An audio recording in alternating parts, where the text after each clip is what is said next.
पाहुयात पुढची बातमी। नागपूर हिट अँड रन प्रकरणामधील अपघाती कारमध्ये भाजपचे प्रदेशाध्यक्ष चंद्रशेखर बावनकुळे यांचा मुलगा संकेत बावनकुळे सुद्धा असल्याचं आता पोलिसांनी मान्य केलंय। पोलीस उपायुक्तांनी आज पत्रकार परिषद घेतली। संकेत बावनकुळे सुद्धा गाडीमध्ये होता। तो वाहन चालवणाऱ्या अर्जुनच्या बाजूला बसला होता असं पोलिसांनी म्हटलंय।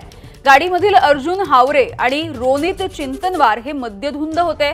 त्यांच्या चौकशीमध्ये संकेतही गाडीत होता हे आता स्पष्ट झालंय। त्यामुळे काल रात्री संकेत बावनकुळे याची सुद्धा पोलीस स्टेशनवरती बोलावून चौकशी झाली याची माहिती पोलिसांनी दिली आहे। 3 लोक गाडीमध्ये होते। त्याच्यामध्ये ड्रायव्हर म्हणून अर्जुन हावरे, त्यानंतर संकेत बावनकुळे आणि रोनित चित्तमवार हे 3 त्याच्यामध्ये गाडीमध्ये होते। त्या अनुषंगाने आपण तिघांनाही काल इन्क्वायरीसाठी चौकशीसाठी बोलवलं होतं। त्यांची चौकशी केली आहे।